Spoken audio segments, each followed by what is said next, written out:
अगर इंसान अपने विकारों से मुक्ति पाकर अपने अंदर मानवीय गुणों का समावेश कर ले तो नकारात्मक विचार जीवन से दूर हो जाते हैं।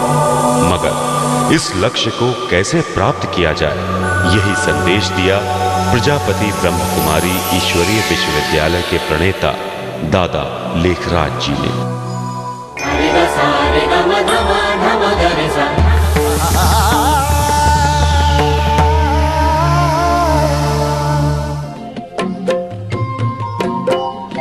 माउंट आबू के इन पहाड़ों में ऐसी खुशबू बसी है कि दुनिया भर से लाखों लोग बरबस ही यहाँ खींचे चले आते हैं। लेकिन कारण सिर्फ मरुभूमि राजस्थान की अरावली पहाड़ियों की रंगीन फिजा ही नहीं है, बल्कि यहाँ की वो आध्यात्मिक शांति है जिसका उद्गम स्थल है प्रजापिता ब्रह्म कुमारी ईश्वरीय विश्वविद्यालय, जो पिछले 17 सालों से देश विदेश के लाखों लोगों को सिखाता है जिंदगी जीने की कला।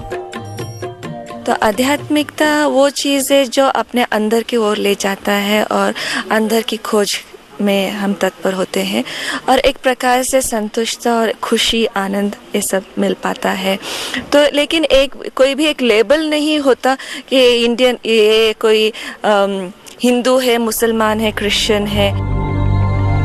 इस विश्वविद्यालय के 3 मकसद हैं: राजयोग से व्यक्ति का विकास, आत्मा का परमात्मा से मिलन और आध्यात्म से विश्व शांति का संदेश।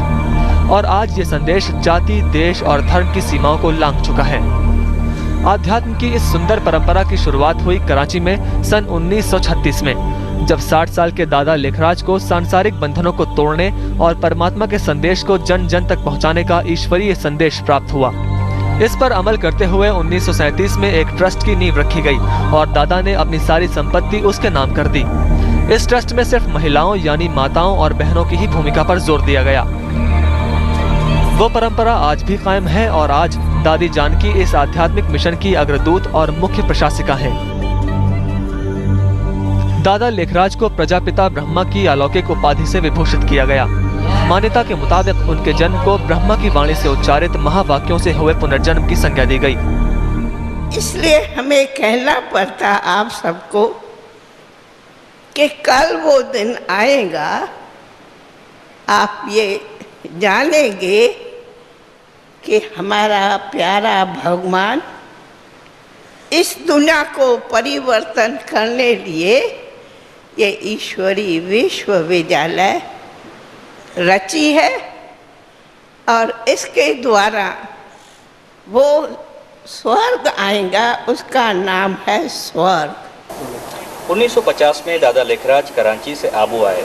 यहाँ उन्होंने ओम शांति के नाद के साथ अध्यात्म की जो जोत जलाई, इससे कईयों को नई रोशनी मिली और आज भी दुनिया के 90 के ज़्यादा देशों में लाखों लोगों की जिंदगी में इससे बदलाव आ रहा है।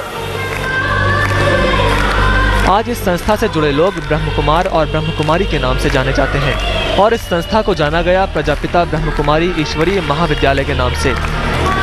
इस आध्यात्मिक संस्था का प्रमुख लक्ष्य है 5 विकारों से मुक्ति पाना। इसमें काम, क्रोध, लोभ, मोह, अहंकार समझते हैं 5 विकार है, पर 5 विकारों को छोड़े कैसे? वश है, अधीन है। तो ये शिक्षा परमात्मा ने हम बच्चों को दिया है, सिखाया है, अनुभव कराया है, तुम सबको 5 विकारों से छुड़ाने के लिए। इन केंद्रों में 5 लाख विद्यार्थी हर रोज नैतिक और आध्यात्मिक मूल्यों की शिक्षा लेते हैं और राजयोग का अभ्यास करते हैं। पहले ज्ञान योग माना समझ हो, मैं कहूँ किससे योग लगाती हूँ। योग माना कंडीशन, योग माना पहले याद, जो याद उसकी आती है जिसके साथ प्यार होता है, जिससे कुछ प्राप्ति होती है, उसकी याद आती है। पहले याद, भगवान का सबको भूल, मुझे एक को याद कर। इस संस्था का सक्रिय सदस्य बनने से पहले मन के तमाम विकारों पर विजय प्राप्त कर नम्रता, सहनशीलता, धैर्य, संतोष, मधुरता जैसे दिव्य गुणों को अपने जीवन में उतारने का अभ्यास करना होता है। I came into Brahma Kumaris when I was quite young, about 24, and immediately decided, yes, this is how I want to live my life. So I became a dedicated sister very quickly. It's completely transformed my ability to work in the world, because the work that I do is very, very intense and it requires tremendous concentration and creativity. Prajapita Brahma Kumari ईश्वरीय विश्वविद्यालय की शिक्षा का मूल है राजयोग की शिक्षा, जो विदेशियों के लिए कौतूहल और आकर्षण का विषय है। संस्था यही संदेश देती है कि निराकार परमात्मा ही विश्व की सारी आत्माओं के माता भी हैं और पिता भी। हर पल उसी परम ब्रह्म के प्रति प्रेम में डूबे रहना ही राजयोग है। राजयोग एक ऐसी चमत्कारिक विद्या है जिसमें पारंगत होने पर मानसिक तनाव से तो मुक्ति मिलती ही है, नकारात्मक विचार भी दूर हो जाते हैं और तभी होता है व्यक्ति का सच्चा आध्यात्मिक उत्थान। ये जो एक सबका है, तो आत्मा की परमात्मा से जब लिंक जुटती है तो लाइट मिलती है, माइट मिलती है। तो आत्मा में जैसे लाइट आ गई, नहीं तो आत्मा जैसे अंधकार में आ गई है बॉडी कॉन्शियस से, और सोल कॉन्शियस होने से, परमात्मा से कनेक्शन जुटने से लाइट आ गई, माइट मिली, कॉन्शियस राइट होने लगा है, एवरीथिंग राइट।